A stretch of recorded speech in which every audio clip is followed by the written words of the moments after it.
आपके स्क्रीन पे दूसरे विंडो में जो ये लाल रंग दिख रहा है, जो और ज़्यादा गाढ़ा हो गया है, उससे सजा हुआ ये मंच और हजारों की संख्या में भीड़ दरअसल भारतीय वाम राजनीति का ये नया अध्याय है, एक नया चैप्टर की शुरुआत है।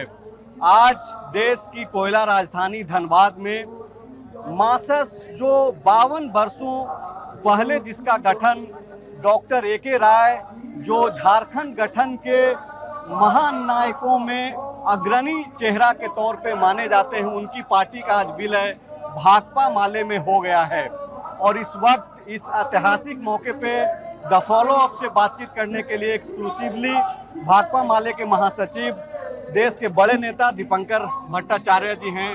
सर, सबसे पहले तो आपको बधाई, एक लंबे प्रयास के बाद आज आप लोगों के लिए भी, पूरे देश के पत्रकारों के लिए भी, क्योंकि इससे लोकतंत्र अगर मजबूत होगा, लोकतंत्र की मुहिम को अगर बल मिले, तो हम सब लोग जो लोकतंत्र के लिए काम कर रहे हैं, हम सब के लिए हमें लगता है खुशी के वक्त है। सर, एक जो बातचीत होते रहती है और वैसे समय में जब अब वैचारिक दृढ़ता पूरे देश भर में नहीं दिखाई दे रही है, माले को लेकर के ही नहीं पूरे लेफ्ट को लेकर के एक आम तौर पे धारणा बनाने की कोशिश की जा रही है कि अब लेफ्ट का कोई अस्तित्व नहीं रहा है। वैसी परिस्थिति में मासस का माले के साथ विलय, क्या ये चैप्टर दूसरे दिशा में भी जाएगी? जो दूसरी पार्टियां हैं वाम दलों के अंदर, उन लोगों को भी एक मैसेज देने का आप लोग काम कर रहे हैं आज? देखिए, पहली बात तो हमें लगता है कि ये जो लोग बोलते हैं कि वामपंथ की प्रासंगिकता खत्म हो रही है जी, वो कुछ ख्वाब देख रहे हैं कुछ लोग, भारतीय जनता पार्टी के लोग। सच तो ये है कि 24 के चुनाव में भाजपा को झटका लगा है जी, और वामपंथियों को नई ताकत मिली है। जी सर। माले के पास एक भी सांसद नहीं था, 2 सांसद हमें मिले हैं। राजस्थान से सीपीएम को एक हिंदी प्रदेश में सांसद मिला है, तो ताकत तो इधर बढ़ी है लगातार। और आमतौर पे जो वामपंथियों को ताकत मिलती है वो संघर्षों में, विधानसभा में और लोकसभा में वो ताकत उतना दिखती नहीं है, क्योंकि आप जानते हैं देश में चुनाव की क्या स्थिति है। लेकिन अब चुनाव के मोर्चे पर भी ये ताकत दिखने लगी है। तो हमें तो बिल्कुल ये उम्मीद है कि ये जो एकता आज बनी, ये समय की मांग, बिल्कुल जैसे इंडिया गठबंधन का बनना वो भी समय की मांग है कि तमाम गैर भाजपा ताकतें एकजुट हो। हमने उसके लिए भी कोशिश की और वो एकता भी बनी। और जैसा आपने कहा, सही बात कि उसमें एक धार चाहिए, एक वैचारिक दृढ़ता चाहिए। तो इस वैचारिक दृढ़ता के लिए, एक राजनीतिक धार के लिए, किसान, मजदूर, मेहनतकश जो बुनियादी वर्ग हैं, उनकी पूरी एकता के लिए हमें लगता है कि इसके लिए हमने ये काम किया। और इससे हमारी जो एकता मजबूत होगी, इससे निश्चित तौर पर पूरे वाम खेमे में ऊर्जा का, उत्साह का संचार होगा। और वाम खेमे में अगर नया एक तरीके से उसकी रफ्तार तेज होती है, एकता बढ़ती है, तो पूरे इंडिया गठबंधन को इससे बल मिलेगा। सर, ये जो वाम दलों के भीतर ये जो ऐतिहासिक बदलाव आज हुआ, झारखंड में हो रहा है, इसी साल के अंत में यहाँ पे विधानसभा के चुनाव भी होने हैं। मौजूदा जो सरकार है हेमंत सोरेन के नेतृत्व वाली, उनके साथ मिल करके जो है आपने लोकसभा का चुनाव भी लड़ा, यानी कि एक तरीके से इंडिया अलायंस का आप हिस्सा हैं। लेकिन ये जो ताकत और जो संख्या बढ़ रही है आपकी, जाहिर सी बात है कि अब दावेदारी भी बढ़ेगी। क्या दीपंकर भट्टाचार्य को ये लग रहा है कि वो स्पेस इंडिया अलायंस में, खास करके झारखंड में, वो है जहां आप और बाकी जो दूसरे दल पहले से हैं एक साथ आ सकें चुनाव में? हमें तो लगता है कि होना चाहिए, क्योंकि इससे पहले विधानसभा में तो हमारी कोई एकता नहीं थी, चुनाव अलग अलग हम लोग लड़े थे। लेकिन लोकसभा में एकता बनी और इंडिया गठबंधन पूरे देश के पैमाने पर बना है। तो हमें तो लगता है कि इंडिया गठबंधन की बेहद ज़रूरत है। अभी देखिए, झारखंड मुक्ति मोर्चा को कमज़ोर करने की कोशिश हो रही है। आज जैसे महाराष्ट्र में इन्होंने खेल खेला, वही खेल झारखंड में खेला जा रहा है। वहाँ उन्होंने शिवसेना को तोड़ा, वहाँ उन्होंने राष्ट्रवादी कांग्रेस पार्टी को भाजपा ने तोड़ा, और तोड़ करके चोर दरवाजे से उन्होंने अपनी सरकार बनाई। यहाँ भी किसी ने सोचा नहीं था, आज से 2 महीना पहले भी किसी ने सोचा नहीं था कि ऐसा दिन आएगा जहाँ चंपई सोरेन जी भाजपा में चले जाएंगे। ये जो कोशिश हो रही है तोड़फोड़ की भाजपा की ओर से, हमें लगता है कि इसके बरखिलाफ हमें एकता चाहिए और आपस में अच्छी समझदारी चाहिए। तो यहाँ वैचारिक एकता वामपंथियों की है, जाहिर सी बात है कि इसके अंदर तो जेएमएम नहीं होगा, लेकिन हम लोग जो जेएमएम के साथ है, कांग्रेस के साथ है, राष्ट्रीय जनता दल के साथ है, तो इंडिया गठबंधन की एकता और वामपंथियों की मजबूत एकता, दोनों में कहीं कोई अंतर विरोध नहीं है, एक दूसरे के पूरक है और दोनों मिलकर के पूरी एकता और मजबूत। सर, अभी हम लोग धनबाद में बातचीत कर रहे हैं। एक गोल्फ ग्राउंड के नाम से जाना जाता है मैदान। यहाँ पे आपके मंच पे अब जाहिर सी बात है कि मासस रहा नहीं, तो अरूप चटर्जी भी हैं। अरूप चटर्जी का जो इलाका है निरसा, वहाँ पे मुख्यमंत्री जो है आज कार्यक्रम कर रहे हैं सरकार आपके द्वार के तहत। क्या इस विलय प्रक्रिया की ऑफिशियल कुछ इस टाइप की जानकारी या बातचीत आप लोगों की तरफ से हेमंत जी से या फिर इंडिया अलायंस के लोगों से? हेमंत जी को जानकारी है, विनोद जी ने उनको कह दिया है, और अब आज के बाद तो हम लोग पब्लिक कर देंगे। अभी तक तो दो संगठनों के बीच में बात हो रही थी। वैसे 2 दिन पहले ही हमें लगता है कि प्रेस कॉन्फ्रेंस करके भी इसका ऐलान कर दिया गया था, रांची में भी हमने पहले ऐलान कर दिया था, इसीलिए जानकारी सबको है। बाकी उनका मुख्यमंत्री का कार्यक्रम कहीं भी चलेगा, मुख्यमंत्री का कार्यक्रम है, सामने चुनाव है, कोई बात नहीं। मेरा इशारा ये है सर कि अब चूंकि सामने चुनाव है, एक एक सीट की बात होगी, खास करके जो 4-5 सीट जिसपे तो सीधा दावा बनता है माले का, जो एक निरसा हो गया, सिंदरी हो गया, राजधनवार है, बगोदर से जो विधायक हैं विनोद सिंह जी, एक जमुआ है, तो 4-5 सीट और बाकी के कई ऐसे 7-8 सीट हैं जहां पे माले का अपना एक वर्चस्व है, जहां पे आप तय कर सकते हैं कि कौन जीतेगा कौन हारेगा। तो इन इक्वेशन पे भी तो बातचीत, अभी बात तो हुई नहीं, अभी कोई बात हुई नहीं। हम उम्मीद करते हैं कि बात जरूर होगी, क्योंकि हम सबका इस कॉमन इंटरेस्ट है कि बीजेपी जो साजिश रच रही है, छत्तीसगढ़ पर कब्जा हो गया, उड़ीसा पर कब्जा हो गया, अब बचा झारखंड। झारखंड पर अगर कब्जा हो जाए तो अदानी का ट्रायंगल पूरा हो जाएगा।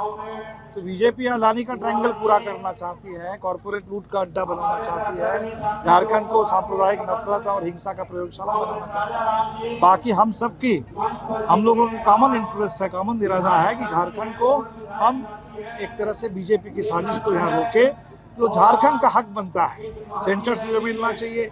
अभी सुप्रीम कोर्ट ने कहा कि रॉयल्टी पर राज्य को हक है, तो हम लोग रॉयल्टी तय करें, तो झारखंड के संपदा पर झारखंड को पहला हक है, और उसका पूरा इस्तेमाल झारखंड के विकास के लिए, रोजगार के लिए हो। जो निजीकरण धड़ल्ले से हो रहा है, निजीकरण पर रोक लगे। ये पब्लिक सेक्टर का प्रदेश है, इसके पब्लिक सेक्टर की ठीक सही ढंग से हिफाजत हो, तो झारखंड का कॉमन एजेंडा है। उस कॉमन एजेंडे पर तो हम सब लोग एक साथ हैं, और एक साथ जब हैं तो चुनाव में भी बिल्कुल तालमेल होना चाहिए। बिहार में लोग नहीं सोच पाते थे कि तालमेल हो पाएगा, हुआ है, और हुआ है तो उसका अच्छा परिणाम आया है, सफल रहा, बिल्कुल अच्छा रहा। आप जो बात कर रहे हैं कि वो सुप्रीम कोर्ट का जो फैसला आया रॉयल्टी को लेकर के, टैक्स को लगा करके, सरकार तैयारी में है, लेकिन आप इसी दौरान एक चीज़ बोल रहे हैं कि भाई इसके साथ जो है रोजगार का जो मसला है, या फिर जो दूसरे चीज़ें हैं जिस पे माले का अपना संघर्ष रहता है, या फिर जो चुनावी मुद्दे बनते हैं, रोजगार नौकरी के मुद्दे पे जो है हेमंत सोरेन जो है घेर रहे हैं, और बीजेपी लगातार, या फिर एनडीए के जो दूसरे घटक दल हैं झारखंड में आजसू, वो युवाओं को जो है सामने रख करके हेमंत सोरेन की सरकार पे हमलावर है। दीपांकर भट्टाचार्य जो यह पक्ष में रहते हैं कि युवाओं के हक की बात हो, आप हेमंत सोरेन को कैसे देख पाते हैं, उनकी सरकार को युवाओं के काज को लेकर के? बिल्कुल, हमें लगता है कि देखिए यहाँ भी जो रोजगार का मोर्चा है, इस मोर्चे पर और काम करने की जरूरत है। लेकिन पहली बात तो रोजगार का मोर्चा वो कोई अलग मोर्चा नहीं है, वो राष्ट्रीय सवाल भी है। तो रोजगार के मोर्चे पर सबसे ज्यादा अगर कोई पार्टी कटघरे में है वो भारतीय जनता पार्टी है, जिसने 2-2 करोड़ की बात की थी, और कोई रोजगार लोगों को नहीं मिला। इसीलिए हमें लगता है कि राज्य सरकार को भी जरूर और काम करना चाहिए। यहाँ भी जो रोजगार से उम्मीद लोगों की है, जो बिहार में लोगों की उम्मीद है, तो राज्य से जो उम्मीद है वो उम्मीद भी पूरी होनी चाहिए।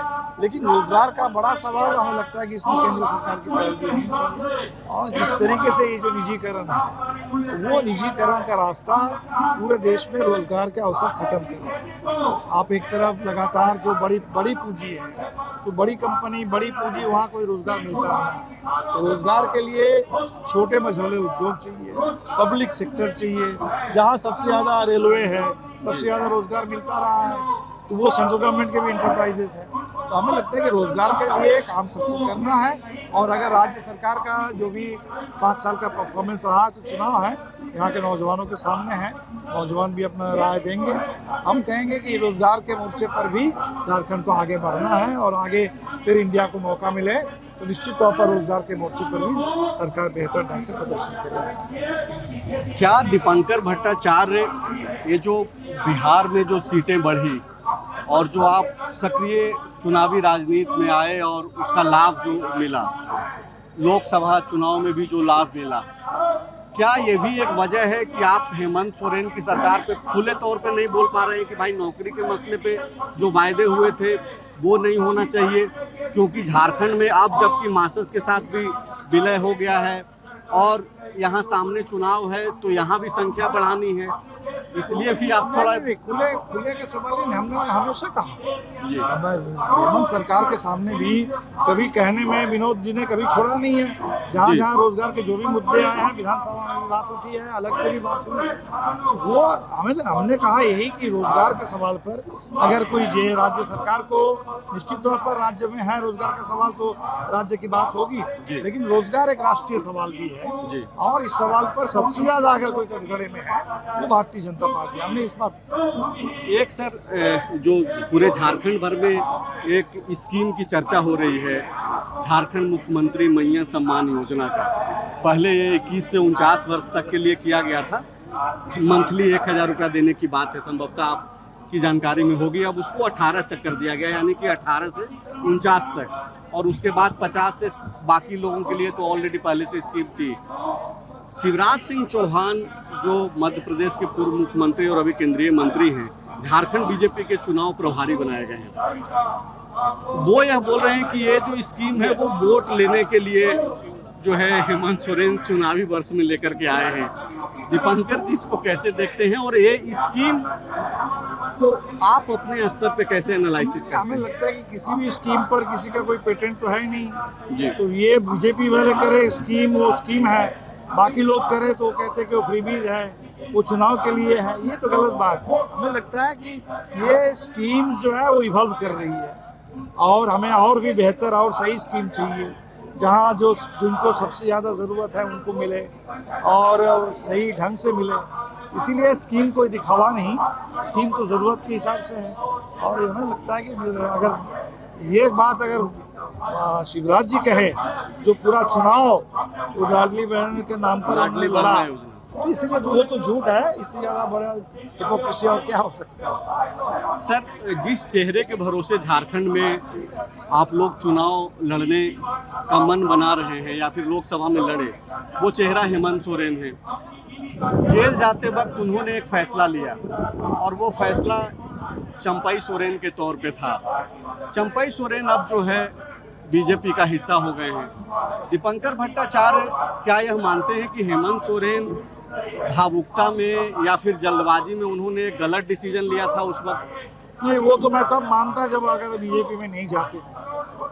अगर ये बीजेपी में जाकर के आज बीजेपी की भाषा बोल रहे हैं अब तो इस पे ऐसे सोचने का कोई गुंजाइश बची नहीं है। अगर जैसे उन्होंने कहा था कि हमारे सामने 3 ऑप्शन है जी कि हम राजनीति से संन्यास ले लें, मत लीजिए, हम अपनी कोई पार्टी बनाए, जेएमएम को नुकसान नहीं कितनी बार बोल चुके हैं कि नुकसान जेएमएम नहीं पार्टी को पहुंचाए। हम बिल्कुल नहीं करना चाहते, और आज जेएमएम छोड़ करके बीजेपी की भाषा बोल रहे हैं। बीजेपी से ज्वाइन किए इतनी बात नहीं है, वो बिल्कुल बीजेपी की ही बात कर रहे हैं आज हर तरह से। तो इसके बाद तो अब हमें लगता है कि जो प्रतिष्ठा थी चंपाई सोरेन की पूरे देश के आदिवासियों में, शायद उन्होंने उस प्रतिष्ठा को ही नुकसान पहुंचाना। एक आखिरी सवाल है सर, और वो 2019 के चुनाव परिणाम से संबंधित है। 2019 के जो चुनाव परिणाम थे उसमें हेमंत सोरेन सत्ता में तो जरूर आ गए, लेकिन ये जो उत्तरी छोटा नागपुर का जो इलाका है जहाँ पे मासस माले आप लोगों का एक प्रभाव है, वहाँ पे हेमंत सोरेन चूक गए। तो क्या इन सब चीज़ों को भी आप लोग वहाँ पे ये डाटा रखेंगे कि भाई आपको ज़रूरत है हमारी? बिल्कुल, हमें लगता है कि ये सब लोग देख रहे हैं। लोकसभा चुनाव में भी यही हुआ। लोकसभा चुनाव में भी बीजेपी को अगर धक्का लगा तो आदिवासी सीटों पर लगा, लेकिन अगर ढंग से उत्तरी नागपुर में और तालमेल अगर होता और सब लोग एक दूसरे के लिए काम करते तो शायद यहाँ भी परिणाम दूसरा होता। लेकिन लोकसभा अलग बात, विधानसभा में तो बिल्कुल साफ है कि उत्तरी नागपुर में एकता चाहिए वामपंथियों के साथ, जेएमएम की और उसके साथ कांग्रेस और राष्ट्रीय जनता दल की। इस एकता के बगैर तो हम लोग आगे बढ़ नहीं पाएंगे। ये बात जैसे वामपंथियों के लिए सही है, ये बात उतना ही जेएमएम पर भी लागू होती है। इसलिए इसको बोलने की, मांग करने की कोई ज़रूरत नहीं है। हमें लगता है कि जो डेटा है, वो चुनाव का डेटा तो चुनाव आयोग का है, सबके पास वो डेटा है और उत्तरी छोटना की क्या स्थिति है सब लोग देख रहे हैं इसको। सर, मासस के साथ आ जाने से और अपने आप को मजबूत, मतलब और ताकतवर महसूस कर रहे हैं आप? चुनाव के संदर्भ में सिर्फ नहीं जी देखिए, मासस के पास एक विरासत है, जी एक इतिहास है। तो हम तो इसको एक इतिहास के हिसाब से भी दो विरासत का साथ आना और दो साथ आने से नई संभावना का जन्म होगा। तो नई संभावना हम इसमें देख रहे हैं। चुनाव तो एक अलग बात है, ताकत बढ़ती है तो चुनाव में भी दिख जाना चाहिए।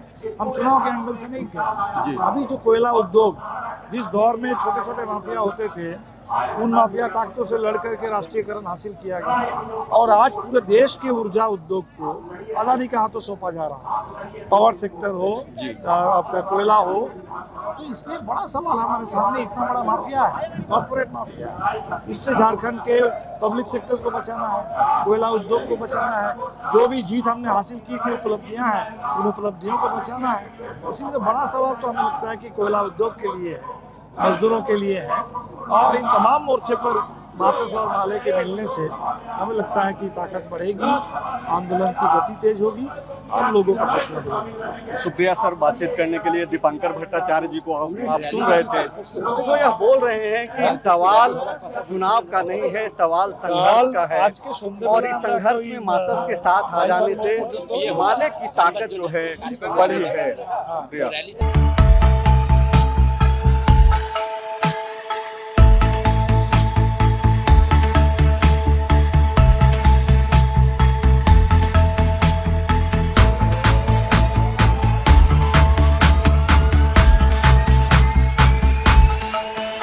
TheFollowUp.in.